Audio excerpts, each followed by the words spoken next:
قال اللہ تعالی وتبارک فی القرآن المجید والفرقان الحمید بسم اللہ الرحمن الرحیم والعصر ان الانسان لفی خسر الا الذین آمنوا وعملوا الصالحات وتواصوا بالحق وتواصوا بالصبر صدق اللہ مولانا العظیم وصدق رسولہ النبی الکریم الرؤوف الرحیم اللہم نور قلوبنا بالقرآن وزین اخلاقنا بالقرآن وادخلنا الجنة بالقرآن ونجنا من النار بالقرآن قال اللہ تعالی وتبارک فی شان حبیبہ مخبرا وآمرا ان اللہ وملائکتہ یصلون علی النبی یا ایھا الذین آمنوا صلوا علیہ وسلموا تسلیما الصلاة والسلام علیکہ یا رسول اللہ وعلی آلک واصحابک یا محبوب رب العالمین۔ تمام حمد و ثنا، تعریف و توصیف اللہ جل مجدہ الکریم کی ذات پاک کے لیے جو خالق کائنات بھی ہے اور مالک شش جہات بھی۔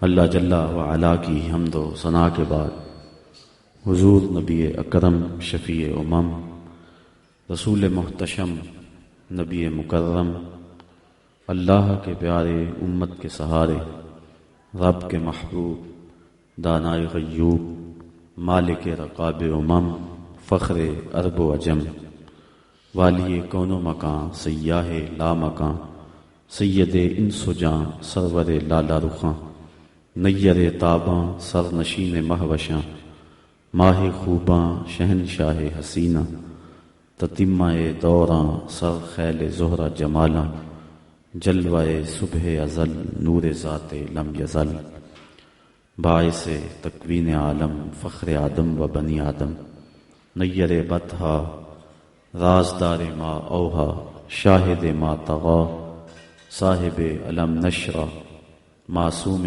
آمنہ احمد مجتبی حضرت محمد مصطفیٰ صلی اللہ علیہ وسلم کے حضور ناز میں اپنی عقیدتوں ارادتوں اور محبتوں کا خراج پیش کرنے کے بعد عزت و وقار کی مسندوں پہ جلوہ گر معزز محترم مہمانان عالی قدر علماء کرام معزز سامعین خواتین و حضرات السلام علیکم ورحمۃ اللہ وبرکاتہ۔ چند لمحوں کے لیے آپ کے سامنے حاضر ہوں اور چند باتیں آپ کے گوش گزار کر کے اپنی گفتگو کو سمیٹ لوں گا۔ اللہ تعالیٰ میری زبان پہ کلمۃ الحق جاری فرمائے۔ قرآن مجید سے سورۃ العصر کی تلاوت کرنے کا شرف حاصل کیا، اسی کے ضمن و ذیل میں چند باتیں آپ کے گوش گزار کروں گا۔ بظاہر مختصر سی صورت ہے، لیکن اپنے دامن میں وہ معنوی حسن رکھتی ہے کہ حضرت امام شافعی علیہ رحمہ فرماتے ہیں لو تدبر الناس علی ہذہ السورہ لواسعتہم، اگر لوگ قرآن مجید کی اسی ایک صورت پہ تدبر کر لیں تو یہ صورت ہی ان کے دین و دنیا کے لیے کافی ہو۔ امام طبرانی نے عبید بن حفص سے روایت کی ہے کہ مکی زندگی میں جب بھی دو صحابی آپس میں ملاقات کرتے تو جدا ہونے سے قبل سورۃ العصر کی تلاوت ضرور کیا کرتے تھے۔ اس سورت کا آغاز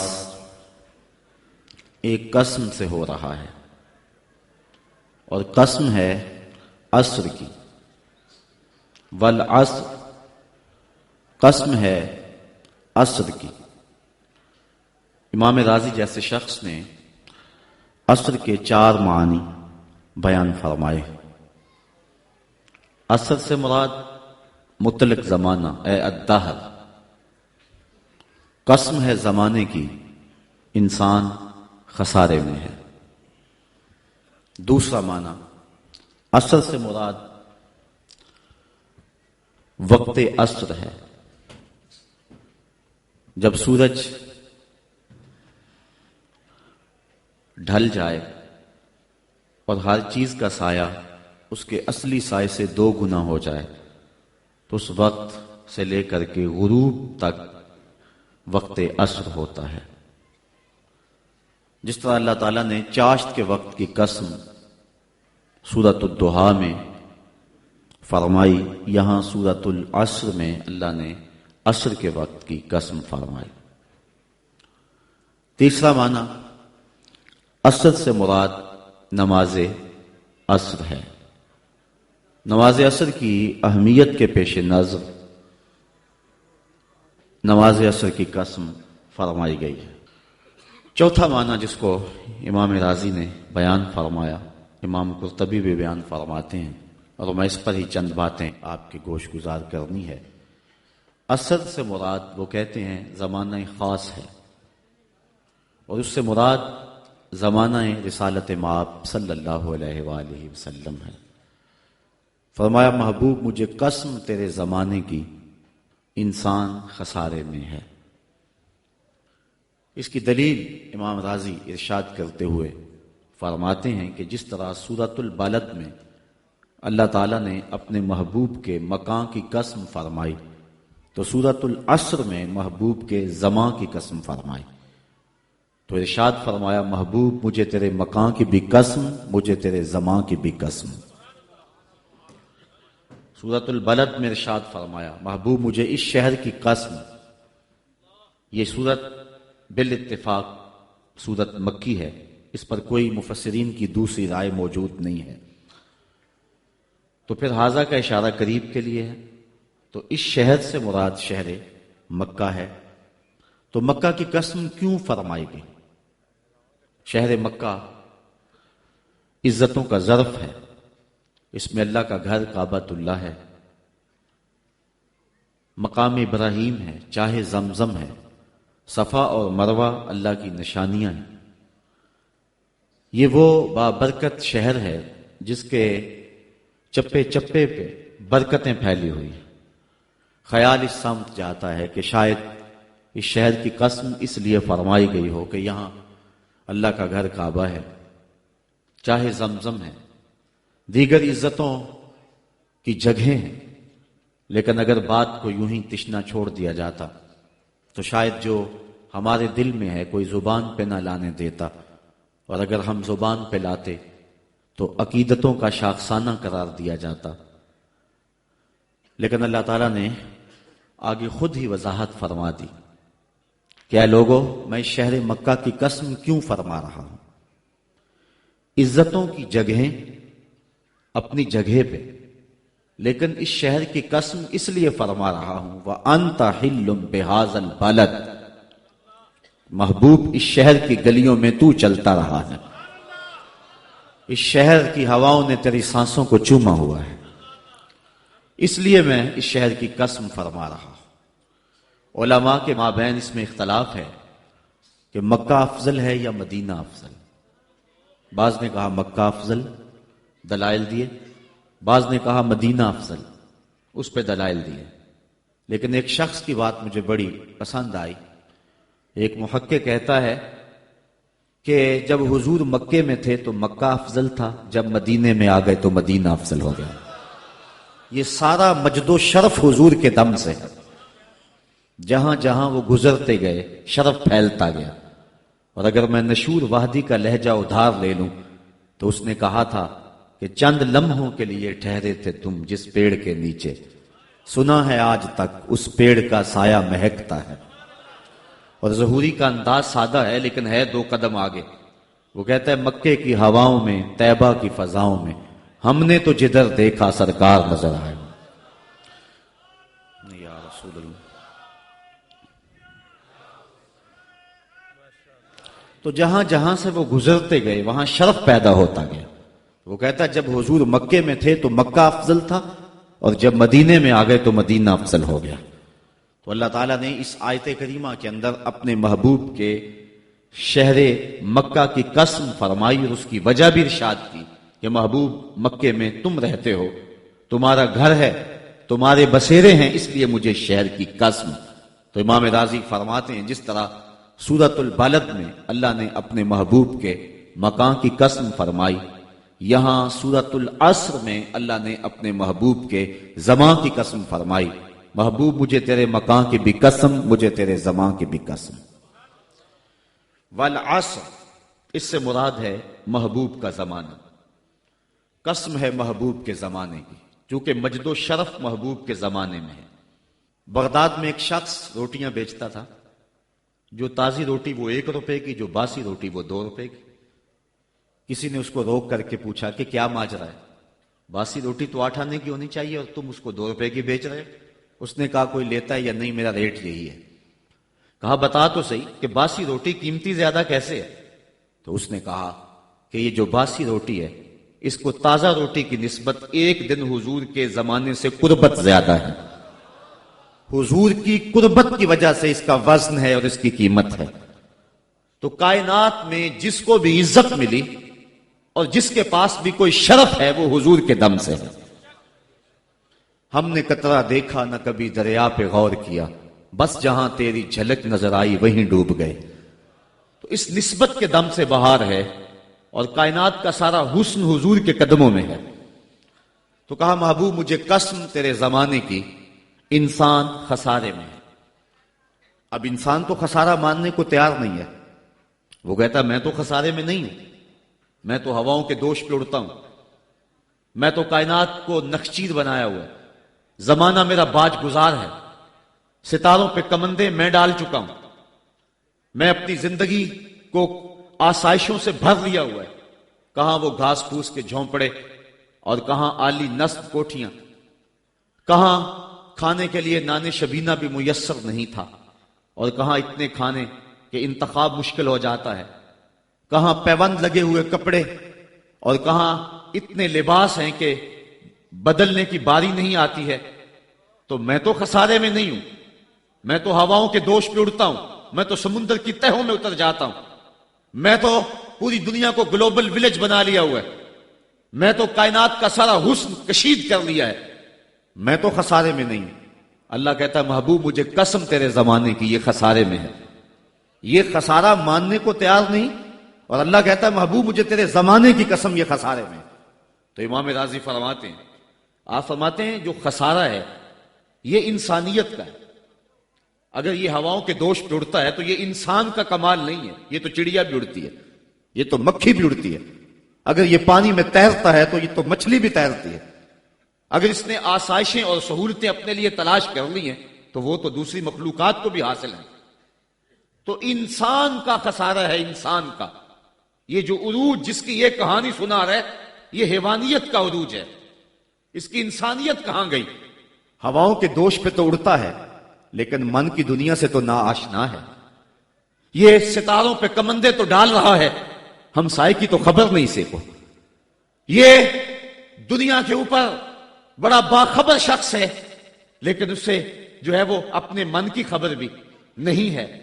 ہمارا نرم رو قاصد پیام زندگی لایا، خبر دیتی تھی جن کو بجلیاں وہ بے خبر نکلے، یہ تو من سے نا آشنا ہے، کہاں گئی اس کی انسانیت؟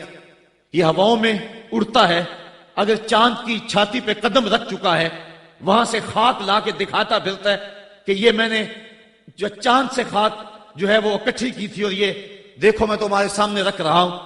تو زمین پہ پہلے تھوڑا بوجھ تھا کہ اور خاک لے آیا، انسانیت کو اس کا کیا فائدہ ہوا؟ یہ انسانیت کا عروج نہیں ہے، انسان تو خسارے میں ہے، انسانیت تو ڈوب رہی ہے۔ گھر کی آگ بجھی تو کچھ سامان بچا تھا جلنے سے، سو وہ بھی ان کے ہاتھ لگا جو آگ بجھانے آئے تھے۔ اس کی انسانیت کہاں گئی؟ یہ بھائی ہو کے بھائی کا گلا نہیں کاٹ رہا، کہاں گئی اس کی انسانیت؟ کہا محبوب مجھے قسم ہے تیرے زمانے کی، یہ خسارے میں ہے۔ اور قسم محبوب کے زمانے کی اس لیے فرمائی کہ محبوب کے زمانے میں انسان عروج پہ تھا، انسان نقطہ کمال پہ تھا۔ اس دور کا انسان دیکھنا ہو تو ابو بکر و عمر کو دیکھو۔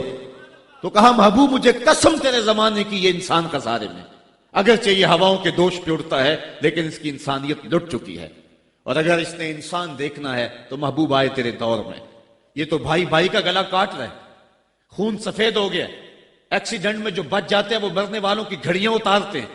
اس کی تو حالت انسانی جو ہے وہ برباد ہو چکی ہے. لیکن حسن دیکھنا ہے انسانیت کا تو آئے تیرے دور میں.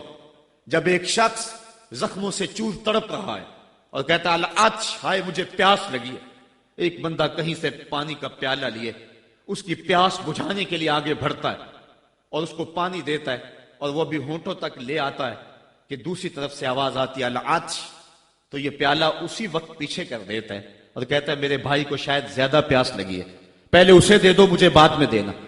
اور یہ جب اس کے پاس جاتا ہے اور وہ پانی پینے لگتا ہے تو تیسری جگہ سے آواز آتی ہے، یہ اسے پانی دیتا ہے تو چوتھی جگہ سے آواز آتی ہے، حتیٰ کہ 7 اشخاص کے پاس پانی لے کے جاتا ہے اور ہر ایک آگے ترجیح دیتا ہے. اور جب وہ 7ویں شخص کے پاس پہنچتا ہے تو پہلے کے کرانے کی آواز بڑھ جاتی ہے. یہ کہتا ہے پیچھے بھاگ، پہلے اسے پانی دے. اور جب یہ پلٹ کے آتا ہے تو اس کی روح پرواز کر جاتی. پھر دوسرے کے پاس جاتا ہے تو اس کی روح پرواز کر جاتی ہے. پانی کا ایک پیالہ اور 7 آدمی زندگی اور موت کی کشمکش میں، نزع کا عالم، اور ایک دوسرے کو ترجیح دے رہے ہیں. کہا یہ تھا حسن انسانیت کا. محبوب جو تیرے زمانے میں تھا، مجھے قسم تیرے زمانے کی یہ انسان خسارے میں ہے. اگر خسارے سے بچنا ہے تو دامن محمد کا تھامنا ہو. الا الذین آمنوا کا بیان اس پہ گواہی دے رہا ہے. تو یہ انسان کا خسارہ ہے، انسانیت کا خسارہ ہے. شیخ زادہ نے بیضاوی کے حاشیے میں ایک اور خسارے کا پہلو بیان کیا ہے حضرت علی المرتضیٰ رضی اللہ تعالی عنہ سے. آپ فرماتے ہیں خسارہ یہ ہے، یہ انسان کی جو سانسیں ہیں، ہم لمحہ لمحہ سمجھتے ہیں کہ ہم بڑے ہو رہے ہیں لیکن ہم موت کے قریب ہو رہے ہیں. یہ سانسیں موت کی طرف بڑھنے والے قدم ہیں. تو یہ ہے انسان کا خسارہ جو اپنی سانسوں کے ذریعے کر رہا ہے. امام رازی لکھتے ہیں کہ ایک شخص پھٹے پہ رکھ کے برف بیچ رہا تھا اور ایک بزرگ کہتے ہیں کہ مجھے ان الانسان لفی خسر کا ترجمہ سمجھ میں نہیں آتا. جب اللہ کرم نوازی فرمانے لگے تو پھر ہدایت کے سامان اس کے لیے بنتے چلے جاتے ہیں، اور جب کسی کی بہتری کا اللہ ارادہ نہ کرے تو اسے قرآن سے بھی ہدایت نہیں ملتی ہے. تو وہ کہتے ہیں میں گیا بازار میں، سمرقند کا بازار تھا، وہاں ایک آدمی پھٹے پہ رکھ کے برف بیچ رہا تھا اور آواز کیا لگا رہا تھا، توجہ چاہوں گا. کہہ رہا تھا ارحموا من یذوب راس مالہ، اور میرے پہ رحم کرو، مجھ سے برف لے لو. اگر تم نے برف خریدنے میں دیر کر دی تو میں کمائی کیا کرنی ہے، جو میں نے پیسے لگائے ہیں وہ بھی میرے لٹ جائیں گے، میرا راس المال بھی برباد ہو جائے گا. کیونکہ برف ایسا سودا ہے کہ اگر گاہک وقت پہ نہ پہنچے تو نقصان ہو جاتا ہے. کوئی اور چیز ہے، آج نہیں بکی تو کل بیچ لیں گے، کل نہیں تو پرسوں بیچ لیں گے، لیکن برف کا اگر گاہک وقت پہ نہ آیا تو کمائی کیا کرنی ہے، راس المال بھی لٹ جائے گا. تو وہ جانے والوں کو کہہ رہا تھا ارحموا من یذوب راس مالہ، اور میرے پہ رحم کرو، مجھ سے برف لے لو. اگر تم نے دیر کر دی تو میرا اثاثہ بھی لٹ جائے گا، میرا راس المال بھی برباد ہو جائے گا. تو وہ بزرگ فرماتے ہیں جب اس نے یہ بات کہی تو مجھے ان الانسان لفی خسر کا ترجمہ سمجھ میں آ گیا. میں نے کہا کہ ہم بھی اپنے سانسوں کی برف کو پگھلا رہے ہیں، اور قطرہ قطرہ جس طرح برف پگھلتی ہے، سانس سانس کر کے زندگی پگھل رہی ہے. اگر جلدی جلدی ان سانسوں کے بدلے میں نیکیاں لے لیتے ہیں تو یہ زندگی بچ جائے گی، ورنہ یہ زندگی برف کی طرح پگھل رہی ہے. ان الانسان لفی خسر، انسان خسارے کا سودا کر رہا ہے، لمحہ لمحہ موت کے قریب ہو رہا ہے. یہ سمجھ رہا ہے میں بڑا ہو رہا ہوں لیکن یہ چھوٹا ہو رہا ہے. جب گنتی الٹی شروع ہو جائے تو کام جلدی زیرو پر آ جاتا ہے. کسی کی 60 سے، کسی کی 70 سے، کسی کی 100 سے گنتی الٹی شروع ہے، اور لمحہ لمحہ ہم موت کی طرف بڑھ رہے ہیں. یہ انسانیت کا خسارہ ہے. ایک مفسر ہوا تبا تبائی ہے، تو ویسے ڈاما ڈول، لیکن بات بڑی پتے کی لکھ گیا. وہ کہتا ہے خسارے کا ایک اور پہلو بھی ہے، اور اس پہ میں آپ کی تھوڑی سی توجہ بھی چاہوں گا.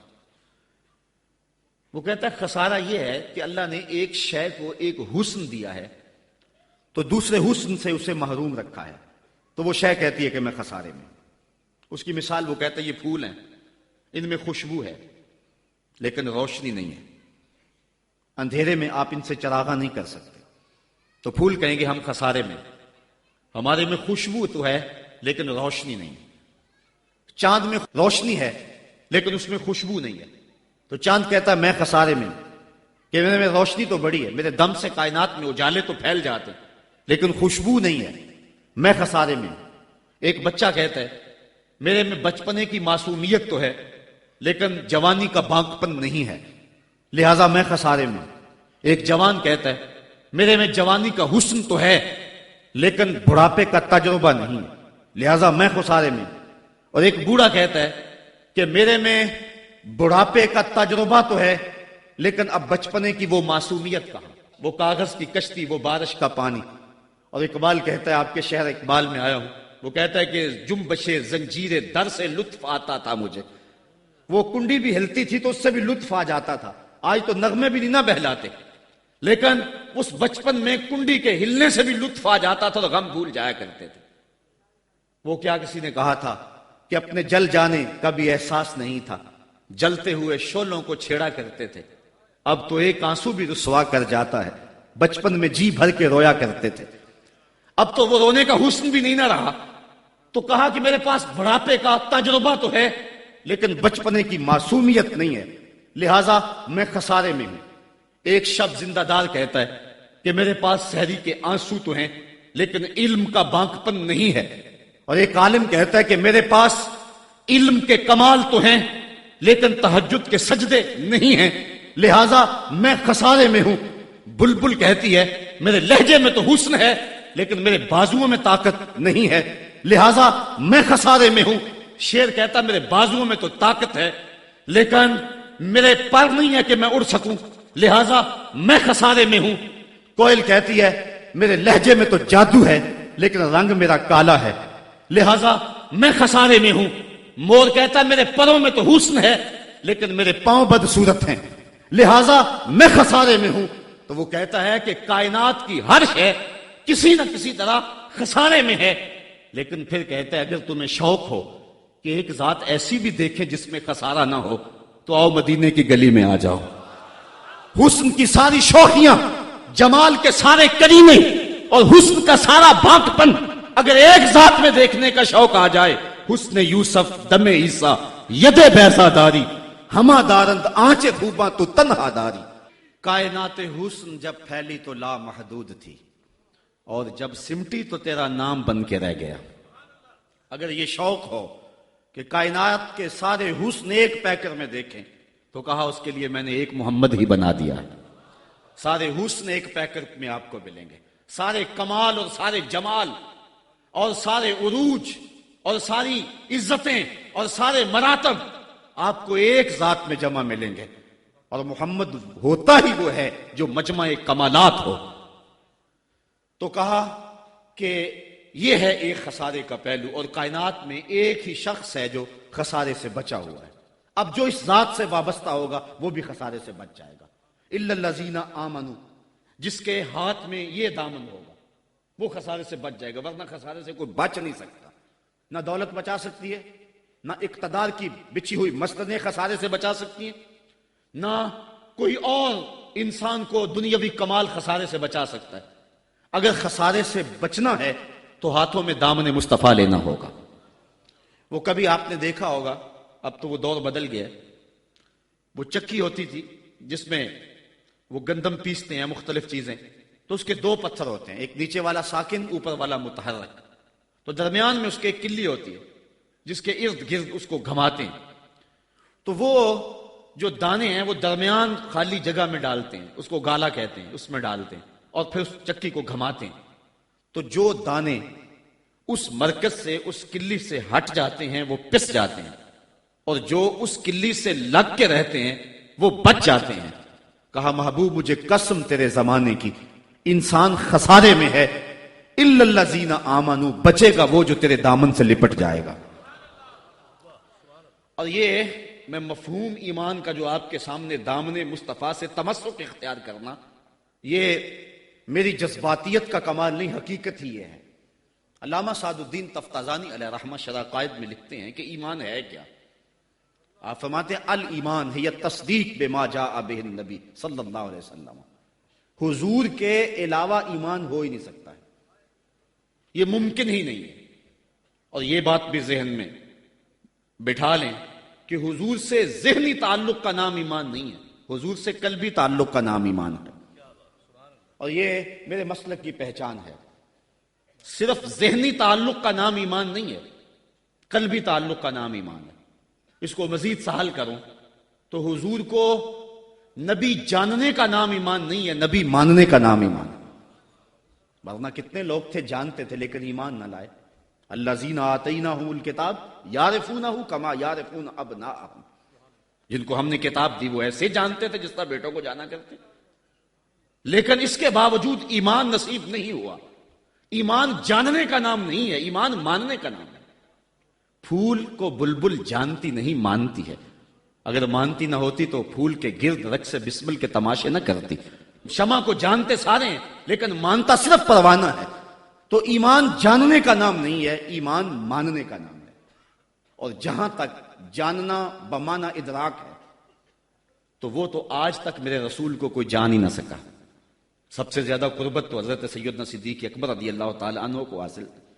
ان کو بھی کہہ دیا یا ابا بکر لم یعرفنی حقیقتا غیر ربی، سفر و حضر میں میرے ساتھ رہے ہو، سن لو میری حقیقت کو میرے رب کے علاوہ کوئی بھی نہیں جانتا ہے۔ بلکہ ایک مقام پہ فرمایا لی مع اللہ وقت لا یسعنی فیہ نبی مرسل ولا ملک مقرب، میرا اور میرے رب کا معاملہ ایسا ہے کہ درمیان میں نہ کوئی نبی آ سکتا ہے، نہ کوئی رسول اور پیغمبر آ سکتا ہے، اور نہ کوئی فرشتہ مقرب درمیان میں آ سکتا ہے۔ تو جہاں تک تعلق ہے حضور کو جاننے کا بمانہ ادراک، تو آج تک حضور کو اللہ کے علاوہ کوئی جان ہی نہیں سکا ہے۔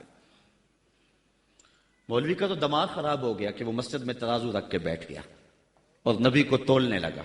میں تو کہا کرتا ہوں ڈٹھے ورق قرآن دے پھول سارے، تیری شان جیا نہیں کوئی ہور ڈٹھا، تیری شان دا کرے مقابلہ جیڑا انہوں عاشقاں اصلی چور ڈٹھا۔ کوئی نور آکھے کوئی بشر آکھے، پیندا رات دنے ایہو شور ڈٹھا، اللہ والیاں گل مکا دتی تساں ہور ڈٹھا ساں ہور ڈٹھا۔ تم نے پتہ نہیں کس کو دیکھا ہے جو سکی بیٹی کو بھی نہیں بخشوا سکتا۔ لاہور قصر نور میں ایک شخص، آپ بھی سارے جانتے ہیں، میرا نام لینے کا مزاج نہیں ہے، ٹیلی ویژن پہ بھی وہ چیختا ہے، تو وہ کہنے لگا کہ نبی تو سکی بیٹی کو بھی نہیں بخشوا سکتا۔ تو میں نے بعد میں اٹھ کے کہا، میں نے کہا لوگوں آج تو لوگ اسے ووٹ نہیں دیتے جو تھانے سے نہ چھڑا سکے، سنبھلتا نہیں جن سے اپنا دوپٹہ، سنبھالیں گے کیا وہ کلیجہ کسی کا۔ جو تھانے سے نہ چھڑا سکے لوگ اسے ووٹ نہیں دیتے، اور جو اپنی بیٹی کو بھی نہ بخشوا سکے پھر کلمہ پڑھنے کا فائدہ کیا؟ جو افراد خانہ کی بگڑی بھی نہیں بنا سکتا، جو سکی بیٹی کو بھی نہیں بخشوا سکتا۔ میں نے کہا میاں تم اس کی بات کرتے ہو جو سکی بیٹی کو بخشوا نہیں سکتا، ہم تو اس کے قصیدے پڑھتے ہیں جس نے کہا فاطمہ تو جنتی عورتوں کی سردار ہے۔ تم اس کی بات کرتے ہو جس کے چاہنے سے کچھ نہیں ہوتا، ہم تو اس کی بات کرتے ہیں جس کی انگلی اٹھے اور چاند کے ٹکڑے ہو جائیں، اور سڑیاں کھجوراں اگا جان دائے، اور پتھراں نو کلمے پڑھا جان دائے، قطرے کو سمندر ذرے کو ستارہ کرتے ہیں، کونین کو خم آ جاتا ہے جب زلف سنوارا کرتے ہیں۔ ہم تو اس نبی کو ماننے اور جاننے والے ہیں۔ می وریا کستوریاں دا جدو یار نچوڑیاں زلفاں، می وریا کستوریاں دا جدو یار نچوڑیاں زلفاں، تے قبلہ اودے بنیا سائم جدے یار نے موڑیاں زلفاں۔ وہ تو رخ پھیر دے تو خدا قبلے نہیں بدل دیتا۔ لوگ کہتے ہیں چاہنے سے کچھ نہیں ہوتا، میں کہتا ہوں ساری دنیا ہی مصطفیٰ کی چاہت پہ ہے۔ قبیلہ بنو سلیم کی مسجد ہے، 4 رکعتی نماز ہے، 2 رکعت پڑھی جا چکی ہیں، 2 رکعت ابھی باقی ہیں۔ خاطر آتر میں بات آئی کہیں قبلہ بدل جائے تو کیا خوب ہے۔ تو فوراً جبریل آگے کہا محبوب پھر دیر کاہے کی ہے، ابھی رخ پھیر لو۔ اب جن لوگوں نے مسجد قبلتین دیکھی ہے کہ پہلا قبلہ بالکل شمال میں اور موجودہ قبلہ بالکل جنوب میں، اور صحابہ تو ذہنی طور پہ اس کے لیے تیار ہی نہیں ہے، تو بتا دیا جاتا کہ اگلی نماز ہم ادھر پڑھیں گے۔ یہ نماز کا وقت بدلنا ہو نا تو 1 دن پہلے بتانا پڑتا ہے، کل سے نماز ظہر 2:15 بجے پڑھیں گے۔ اگر اسی دن ایسا کر لیں تو لوگ کہیں گے کہ یہ امام تو سلیقہ ہی نہیں رکھتا ہے، ہم تو آئیں 2 بجے کے حساب سے اور اب 2:15 تک بیٹھے رہیں۔ تو نماز کا وقت بدلنا ہو تو 1 دن پہلے بتانا ہوتا ہے، اور یہاں تو قبلہ بدلنا تھا، ایک نماز ہی پہلے بتا دیا جاتا۔ لیکن کہا محبوب ابھی رخ پھیر لو، یا اللہ تیری نماز تو پوری ہو لے۔ کہا میری نماز بعد میں پوری ہوگی، پہلے تیری مرضی پوری ہوگی، پہلے تیری مرضی پوری ہوگی۔ می وریا کستوریاں دا یہ تو یار نچوڑیاں زلفاں، قبلہ اودے بنیا سائم جدے یار نے موڑیاں زلفاں۔ وہ تو رخ بدل دے خدا قبلے بدل دیتا. ہم اس نبی کی بات کرتے ہیں. تو بات کر رہا تھا کہ ایمان جاننے کا نام نہیں ہے، ایمان ماننے کا نام ہے. یہ تصدیق بما جاء بہ النبی صلی اللہ علیہ وآلہ وسلم. ایمان کے بعد اب یہ بات بھی ذہن نشین کریں کہ اس دنیا پہ سب سے بڑی دولت مجھے اور آپ کو جو عطا کی گئی ہے وہ دولت ایمان ہے. سب سے بڑی دولت. اگر ایمان نہیں سب کچھ مل گیا کچھ بھی نہیں ہے. اور اگر کوئی چیز پاس نہیں ہے لیکن ایمان کی دولت موجود ہے تو یہ سب سے بڑا حسن اور سب سے بڑی بہار. اقبال کہتا ہے کہ اقبال یہ کس کے عشق کا فیض عام ہے، رومی فنا ہوا حبشی کو دوام ہے. یہ وہ دولت تھی جس کے دم سے اجالے ہوئے. دنیا پر سب سے بڑی دولت جو حضرت انسان کو دی گئی ہے وہ دولت ایمان ہے. اور قیامت کے دن سب سے بڑی دولت جو حضرت انسان کو دی جائے گی وہ دیدار الہی ہوگا. تو یہ سب سے بڑی دولت، اور یہ محض اللہ کی کرم نوازی سے نصیب ہوتی ہے. انسان کی زندگی کے اچھے اعمال بعض اوقات ایمان کے نصیب ہونے کا سبب بن جاتے ہیں. یہ کبھی کبھی ایسا ہوتا ہے لیکن ہوتی محض توفیق خدا بندی ہے. اس کی مثال جس طرح المجاشی فرزدق شاعر کا دادا حضور کی خدمت میں حاضر ہوتا ہے اور آقا کریم کی خدمت میں حاضر ہو کر کے اسلام کی دولت سے مالا مال ہوتا ہے اور پھر عرض کرتا ہے حضور میں نے اپنے زمانہ جاہلیت میں 360 بچیوں کو زندہ درگور ہونے سے بچایا، تو کیا مجھے اس نیک عمل کا جو زمانہ جاہلیت میں نے کیا اس کا کوئی صلہ ملے گا؟ چونکہ شاعر تھے اور شاید بڑا گداز اور نرم دل ہوتا ہے، وہ تو شاخ سے ٹوٹتے ہوئے پھول کو بھی برداشت نہیں کر سکتا. وہ کیا کہا تھا اقبال نے، دل نہیں شاعر کا ہے کیفیتوں کی رست خیز، کیا خبر تم کو درون سینہ کیا رکھتا ہوں میں، سچ اگر پوچھے تو افلا سے تخیل ہے وفا، دل میں ہر لہجہ نیا محشر بپا رکھتا ہوں میں، در غم دیگر بسوز و دیگر آرا ہم بسوز، گفتبت روشن حدیث گر توانی دار ہوش، کہہ گئے ہیں شاعری جزویست از پیغمبری، ہاں سنا دے پڑھ کے ان کو پیغام سروش. امیر منائی نے غالباً کہا تھا کہ خنجر چلے ہم پہ، خنجر چلے کسی پہ ہم، اور تڑپے جو ہم امیر تو درد سارے جہاں کے ہمارے جگر میں. اور اقبال نے آنکھ سے تشبیہ دی شاعر کو ایک جگہ پہ، مبتلا درد ہو کوئی عزم روتی ہے آنکھ، کس قدر ہم درد سارے جسم کی ہوتی ہے آنکھ. تو جب کوئی ظالم باپ اپنی بیٹی کو زندہ درگور کرنے لگتا تو یہ کہتا کہ میں تڑپ اٹھتا، گابن اونٹنیاں دے کر کے اس بچی کی جان چھڑا لیتا. اس طرح میں نے 360 بچیوں کی جان چھڑائی. کیا زمانہ کفر میں کیے گئے میرے اس نیک عمل کی مجھے کوئی جزا ملے گی؟ تو حضور نے مسکرا کے فرمایا کہ تجھے اس کی جزا مل تو گئی ہے کہ اللہ نے تجھے ایمان عطا فرما دیا. تو کبھی ایسا ہوتا ہے، لیکن اگر ایمان نہیں ہے تو اعمال کی جزا نہیں ہے. اسی لیے الا الذین آمنوا وعملوا الصالحات، اعمال کی جزا بصورت ایمان اگر مل جائے تو مل جائے، اور اگر ایمان نہیں ہے تو پھر آخرت میں لا خلا کوئی حصہ نہیں ہے. الا الذین آمنوا وعملوا الصالحات. انسان خسارے میں ہے. خسارے سے بچے گا وہ جس کے دامن میں 4 چیزیں ہیں، ایک ایمان، اور دوسرا اعمال صالحہ. ایمان کی زینت ہے. ہمارے احناف کے نزدیک اعمال لفظ ایمان میں داخل تو نہیں ہے کیونکہ وہ مجرد تصدیق قلبی کا نام ہے، لیکن ایمان کا حسن جو ہے وہ اعمال ہیں. آج ہمارا حال یہی ہے کہ دعوی ایمان ہمارے پاس موجود ہے لیکن مسلمانوں والے اعمال ہمارے پاس نہیں ہیں. تیرے صوفے ہیں فرنگی، تیرے کالی ہیں ایرانی، خون کے آنسو رلاتی ہے جوانوں کی تن آسانی، ہر کوئی مست مئے ذوق تن آسانی ہے، تم مسلمان ہو یہ انداز مسلمانی ہے، حیدری فقر ہے نئے دولت عثمانی ہے، تم کو اسلاف سے کیا نسبت روحانی ہے، وہ معزز تھے زمانے میں مسلمان ہو کر اور تم خار ہوئے ہو تارک قرآن ہو کر. آج ہم صرف دعوے کی حد تک ہیں. شکوے میں اقبال جب چیخ چیخ کے کہتا ہے کہ تیرے کعبے کو جبینوں سے بسایا ہم نے، نو انسانی کو غلامی سے چھڑایا ہم نے، صفائے داہر سے باطل کو مٹایا ہم نے، تیرے قرآن کو سینوں سے لگایا ہم نے، پھر بھی گلا ہے ہم سے کہ وفادار نہیں. ہم وفادار نہیں تو بھی تو دلدار نہیں. تو جب اس کا جواب آتا ہے تو سنیے، لہجہ تھوڑا سا بدلا، کہ میرے کعبے کو جبینوں سے بسایا کس نے، نو انسانی کو غلامی سے چھڑایا کس نے، صفائے دہر سے باطل کو مٹایا کس نے، میرے قرآن کو سینوں سے لگایا کس نے، تھے تو آباب تمہارے ہی مگر تم کیا ہو، ہاتھ پہ ہاتھ درے منتظر فردا ہو. ذرا کبھی اپنے اندر جھانک کر کے دیکھا کہ ہم ہیں کہاں اور کس جگہ پہ کھڑے ہوئے ہیں. آج ہم مسلمان ہونے کی بات کرتے ہیں، لیکن کبھی دیکھیں کہ ہمارے عمل کی پوزیشن اور حالت کیا ہے. آج ہم کس جگہ پہ کھڑے ہوئے ہیں. لالو لکشمن پرساد نے ایک کتاب لکھی عرب کا چاند، اور یہ ایک ہندو رائٹر ہے، اور اس میں اس نے حضور کی سیرت اتنے خوبصورت اور دل فریب پیرائے میں بیان کی کہ گویا سطروں کے اندر چراغ ہی رکھ دیے ہیں. تو کسی نے سوامی لکشمن پرساد سے پوچھا کہ تو نے مسلمانوں کے نبی پر اتنی خوبصورت سیرت کی کتاب لکھی ہے، تو حضور کا غلام کیوں نہیں بن جاتا؟ تو جو اس نے جواب دیا، اگر ہم اس پہ تھوڑا سا تفکر کریں تو وہ ہماری آنکھیں کھول دینے کے لیے کافی ہے، لیکن اگر ہم اس پہ غور نہ کریں تو وہ ایک گاڑی ہمارے روڈ پہ چلتی ہے، اس کے پیچھے لکھا ہوا ہے عقل نہ ہو تو موجہ ہی موجہ. بات یہ ہے، بات سوچنے والوں کے لیے ہوتی ہے. تو سوامی نے جواب دیا تھا کہ جب میں نے حضور کی سیرت لکھنے کے لیے امہات کتب سیر کو پڑھا تو یہ جذبہ میرے سینے میں بھی گڑائیاں لینے لگا کہ میں اس نبی کا غلام کیوں نہیں بن جاتا. لیکن جب میں مسلمانوں کے کردار کو دیکھتا ہوں تو میں کہتا ہوں میں ہندو ہی ٹھیک ہوں. ہمارا کردار لوگوں کے ایمان کے راستے میں رکاوٹ بنا ہوا. اور ایک زمانہ تھا کہ ہماری میتیں بھی ایمان دیا کرتی تھی. امام محمد کا جب جنازہ اٹھا تو پورا بصرہ امڑ آیا.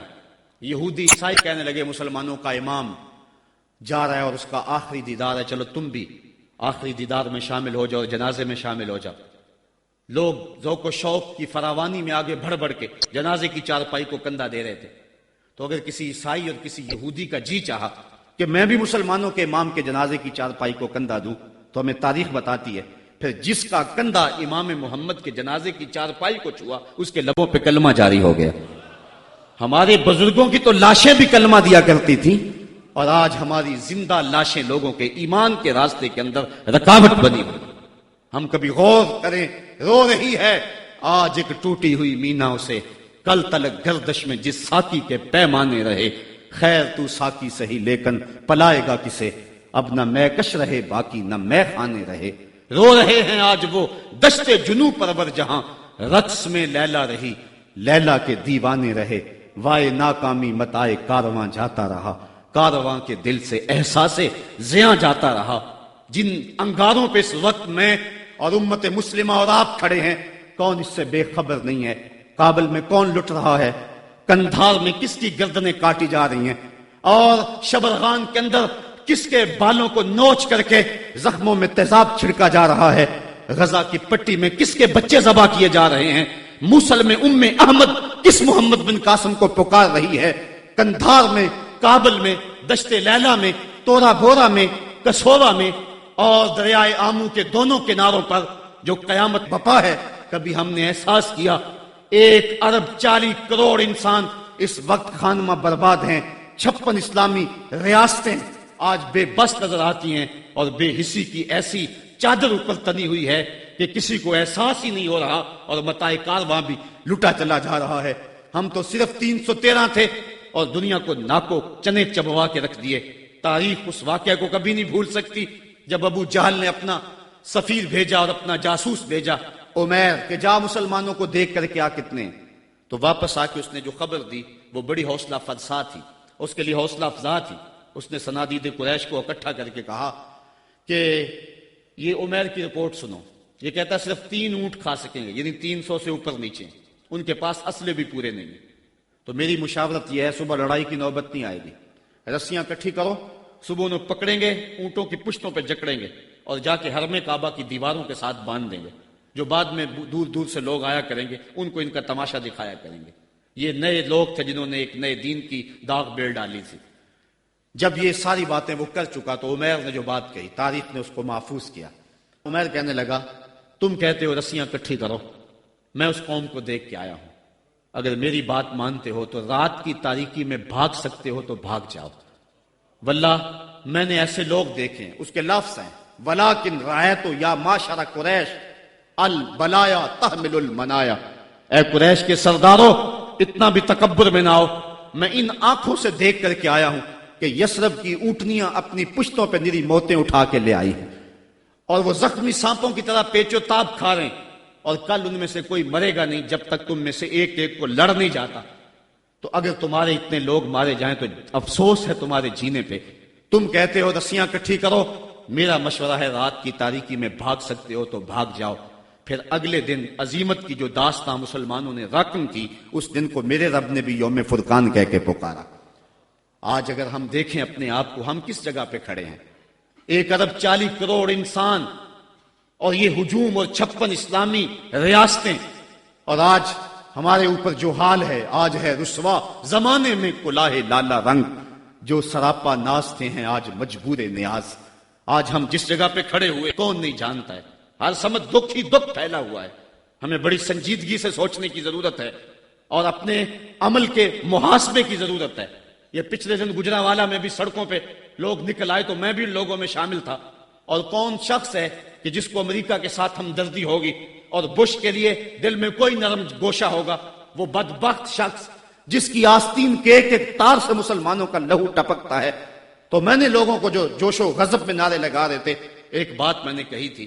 میں نے کہا تھا آج تم امریکہ سے ٹکرانے کی بات تو کر رہے ہو، لیکن کبھی اپنے آپ کو جھانک کر کے دیکھا تمہاری مسجدوں کی لیٹرینوں کے جو لوٹے ہیں وہ بھی تو زنجیروں سے بندھے ہوئے ہیں.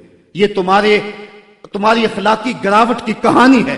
اگر باہر کوئی واٹر کولر نصب کر دیتا ہے تو اس کے اوپر جو گلاس رکھتا ہے وہ بھی زنجیروں سے باندھ کر کے رکھنے پڑتے ہیں. یہ ہے ہماری حالت. اور ٹکر لیتے ہم امریکہ سے. ہم کبھی اپنے پاؤں کو بھی تو دیکھیں، اپنی صورت کو بھی تو دیکھیں، اپنے کردار کو بھی تو دیکھیں کہ ہم کس جگہ پہ کھڑے ہوئے ہیں. ایک اچھا مسلمان تو بننے کی بڑی دور کی بات ہے. ہم ابھی تک تو ایک قوم نہیں بن سکے ہیں. ہم نے غور کرنا ہے. الا الذین آمنوا وعملوا الصالحات. اسلام ہم سے عمل مانگتا ہے. صرف زبانی دعووں سے کچھ نہیں ہوگا. عمل سے ہم نے اس دعوے پہ دلیل فراہم کرنی ہے. وتواصوا بالحق وتواصوا بالصبر. حق اور صبر کی وصیت. بات لمبی ہو رہی ہے اس لیے میں اپنی بات کو مختصر کرتا ہوں. یہ وصیت کا جو تکرار ہے اس میں بھی مفسرین فرماتے ایک حسن ہے تاکہ مومن کبھی بھی وصیت کے عمل کو کبھی نہ چھوڑے. امام قرطبی نے حق پر جو ہیں وہ 3 قول بیان فرمائے ہیں. ایک قول یہ ہے کہ حق سے مراد قرآن ہے، اور میں اس پہ 2 باتیں آپ کے پیش کر کے اجازت چاہوں گا. اس دور میں بلکہ ہر دور میں قرآن کے دامن کو تھامنا ہی جو ہے وہ نجات کی ضمانت ہے. امام ترمذی نے حضرت علی المرتضیٰ سے حدیث جو ہے وہ تخریج کی ہے کہ حضور قرب قیامت کے تذکروں سے لوگوں کو آگاہ کر رہے تھے. تو عرض کی حضور پھر اس دور میں بچنے کی صورت کیا؟ تو بے ساختہ فرمایا اللہ کی کتاب قرآن مجید. جو اس کتاب سے جڑ جائے گا بچ جائے گا، اور جو اس کتاب سے پہلو تہی کرتا رہا اللہ اسے گمراہ کر دے گا. یہ وہ پاکیزہ کتاب ہے جو روشنیوں کا منبع ہے. قرآن مجید کے 5 حق ہیں، اس پہ الگ بحث کی جا سکتی ہے، لیکن میں ایک بات آپ کے سامنے رکھنا چاہتا ہوں بڑے درد دل کے ساتھ کہ کیا ہم نے قرآن مجید کے حقوق کو پہچانا؟ آج ہم قرآن مجید کے ساتھ جو اس کتاب ہدایت کا تقاضا تھا کیا ہم نے پورا کیا؟ یہ بات درست ہے کہ گھر میں قرآن ہوگا تو برکتیں اتریں گی، اس بات کا بھی کوئی انکار نہیں کرتا. مکان بنایا، فیکٹری بنائی ہے، دکان بنائی ہے تو بچوں کو بلا کے قرآن مجید کی تلاوت کروا لیں، برکت ہوگی. میں اس کا انکار بھی نہیں کرتا کہ مرنے والے کی روح کو اصالے ثواب کریں گے تو اس کی قبر میں نور اترے گا. یہ بات بھی درست ہے کہ قرآن کے نور کے مقابلے میں کوئی ناری مخلوق نہیں ٹھہر سکتی. اس کے الفاظ کا دم کریں تو شفا نصیب ہوگی. لیکن مجھے بتاؤ کیا قرآن مجید کے نزول کا مقصد یہ تھا؟ آپ کے شہر اقبال میں ہوں، آؤ اقبال سے پوچھ لیتے ہیں. بڑی خوبصورت بات کر گیا. بندے صوفی و ملا اسیری حیات از حکمت قرآن گیری بایاتش ترا کار جزی نیست کیا یاسین او آساں بمیری. وہ کہتا ہے تو جاہل صوفی اور کاہل ملا کے ایسے پھندے میں پھنسا کہ تو نے قرآن سے زندگی تلاش نہیں کی. قرآن کی آیتوں سے تجھے صرف اتنا ہی کام رہ گیا کہ جب تیرے بوڑھے کی روح اٹک گئی تو سورہ یاسین لے کے بیٹھ گیا تاکہ اس کی روح آسانی سے نکلے. اقبال کہتے ہیں اس میں کوئی شک نہیں ہے کہ اس کی روح آسانی سے نکل جائے گی، لیکن مجھے تو افسوس تیرے پہ یہ ہے کہ تو نے قرآن سے بھی مرنا ہی سیکھا. جس قرآن سے تو نے مرنا سیکھا کاش اس قرآن سے تو نے جینا بھی سیکھ لیا ہوتا. اس کا ایک ایک حرف زندگی بخش ہے، اس کا ایک ایک لفظ نور بانٹتا ہے. حیات آفری ہے اس کی آیتیں، اور یہ کتاب برکت ہی نہیں کتاب ہدایت بھی ہے. یہ کتاب رحمت لوگوں کو زندگیاں دیتی ہے، حیات بخش ہے یہ کتاب، اس سے وابستگی اختیار کرنے والا زندگی کا حسن پا جاتا ہے۔ لیکن تو نے اس قرآن سے بھی مرنا ہی سیکھا، اور تو نے اس کو بس اسی مقصد کے لیے قرآن کو پڑھا۔ کاش اس قرآن سے تو نے جینا بھی سیکھ لیا ہوتا اور زندگی کا حسن اس سے کشید کر لیا ہوتا۔ وَتَوَاصَوْا بِالْحَقِّ، حق سے مراد جو ہے وہ قرآن ہے۔ وَتَوَاصَوْا بِالصَّبْرِ، اور صبر سے مراد ایک تو دکھوں پہ صبر ہے، شدائد پہ صبر ہے۔ اور امام قرطبی اور امام رازی اور دیگر ائمہ تفسیر لکھتے ہیں اس سے مراد عبادت پر تسلسل یہ بھی مراد ہے، صبر سے مراد استقامت علی الدین بھی مراد ہے، اور صبر سے مراد جو ہے وہ مشکل حالات میں دین کے دامن کو تھامے رکھنا یہ بھی مراد ہے۔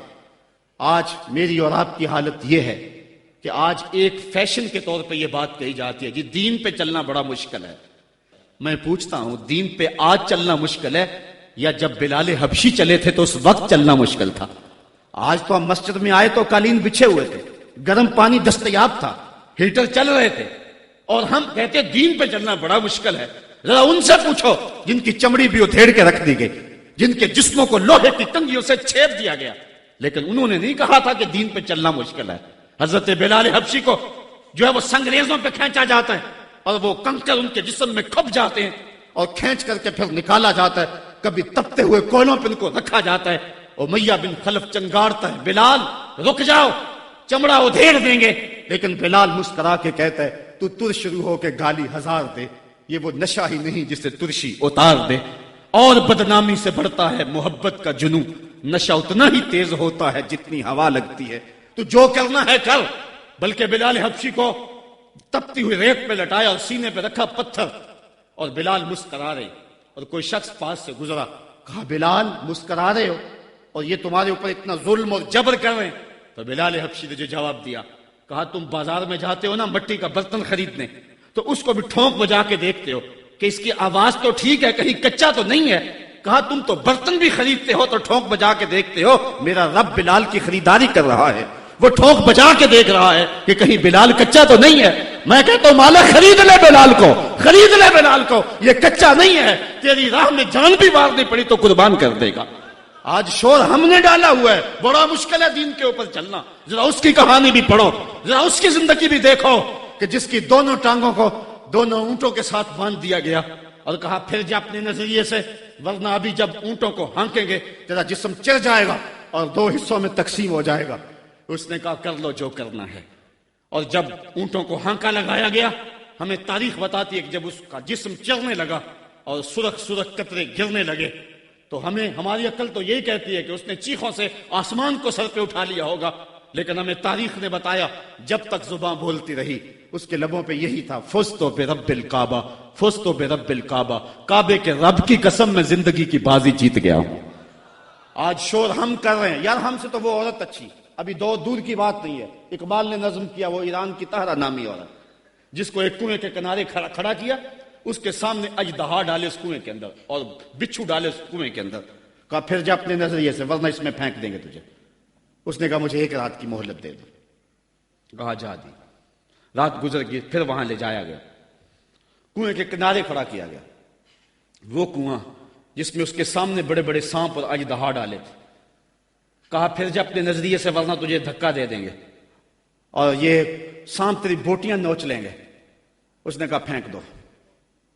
کہا تو نے رات سوچا نہیں ہے؟ کہا میں نے سوچنے کے لیے رات تو نہیں مانگی تھی، میں نے رب کی عبادت کے لیے مانگی تھی، میں نے تو استقامت طلب کرنے کے لیے مانگی تھی، رب سے یہ عرض کرنے کے لیے رات مانگی تھی مالک عورت ذات ہوں، اور میرے سامنے اتنے سانپ اور اتنے بچھو پھینکے گئے، اور جب میں ڈالی گئی نا اس کنویں میں تو وہ میری بوٹیاں توڑیں گے، مجھے ڈنگ ماریں گے، کہیں ایسا نہ ہو کہ میری چیخوں کی آواز غیر محرم سنیں اور پھر وہ تمسخر اڑائیں اس پہ، اور محمد عربی کی امت کی ایک باندی پر وہ تمسخر اڑائیں اور کہے اڑائیں۔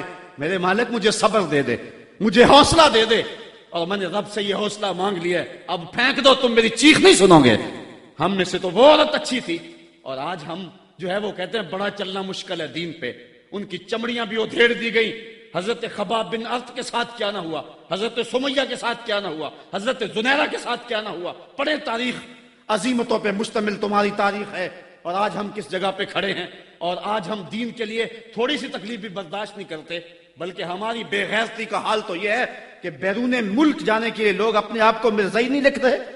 مرزائی ختم نبوت کا باغی ہے، مرزائی گستاخ رسول ہے، ایک منٹ کے سینکڑویں سیکنڈ کے مطابق بھی جو ہے وہ اپنے آپ کو گستاخ رسول کو کہلوانا کیسے مومن گوارا کر سکتا ہے؟ آج کتنے لوگ ہیں جو مرزائی لکھ کے بیرون ملک چند ٹگوں کے لیے جو ہے وہ اپنا دین بیچ رہے ہیں۔ کہاں وہ لوگ اور کہاں یہ زمانہ؟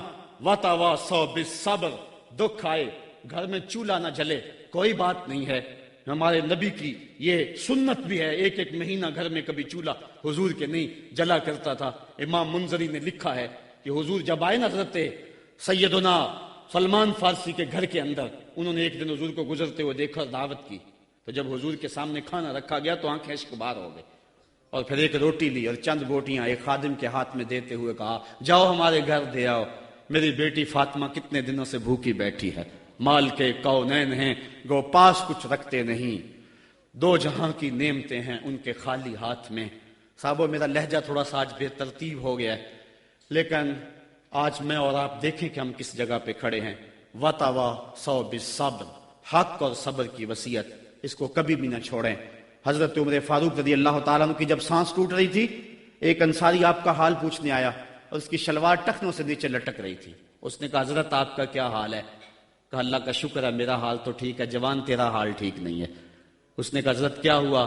کہا یہ شلوار اوپر کر لے، یہ تہبند اوپر کر لے، ایک تو تیرے کپڑے ناپاک ہونے سے بچ جائیں گے، دوسرا تیرا رب بھی راضی ہو جائے گا۔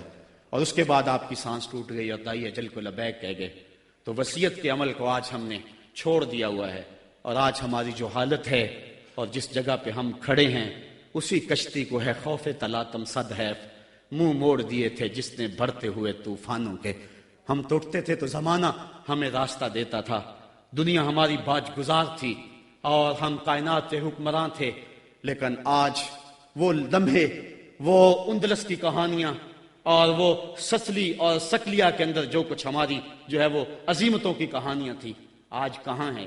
آج کابل میں، کندھار میں، قلعہ جنگی میں، دشت لیلہ میں، تورا بورا میں، تکریت میں، موصل میں، بغداد میں، القدس میں، کشمیر میں، دریائے آمو کے دونوں کناروں پر اور ڈل جھیل کے اندر تیرتی ہوئی لاشیں آج کیا کہانی بتا رہی ہیں، اور ہم کس جگہ پہ کھڑے ہیں۔ صاحبو ہمیں پوری طرح سے یکسوئی سے آگے بڑھنے کی ضرورت ہے، اور سورۃ العصر ہمیں جس سمت بلا رہی ہے یہ اس عصر اور اس زمانے کا تقاضا ہے۔ اللہ تعالیٰ میرے بے ترتیب جملوں کو اپنی بارگاہ میں قبول فرمائے، اور وہ رب ایسا فرماتا ہے اشہد بلال عند اللہ اشہد، بلال کی اشہد بھی اللہ کے ہاں اشہد ہے، تو اللہ تعالیٰ میری اشہد کو قبول کر لے اور میرے لفظوں کا درد دلوں میں اتار دے، اور اللہ امت کو کھویا ہوا مقام عطا فرما دے۔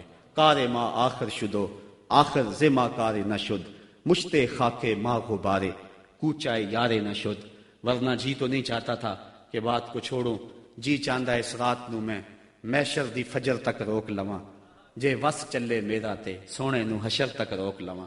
نہ نظر کرم دی چات مکے، نہ یہ بات مکے، نہ یہ رات مکے، مگر دل کے ارمانہ پورے ہوئے تھے ابھی، یہ غضب ہو گیا کہ سحر ہو گئی۔ ان کی زلفیں جدھر بھی بکھرتی گئیں، گیت گاتی ہوئی شب ادھر ہو گئی۔ ان کی آنکھوں میں ایسا نشہ تھا فراز، جس نے دیکھا وہی لڑکھڑاتا گیا۔ اس سمت ہی بہاروں کے رخ پھر گئے، جس طرف کے نشیلی نظر ہو گئی۔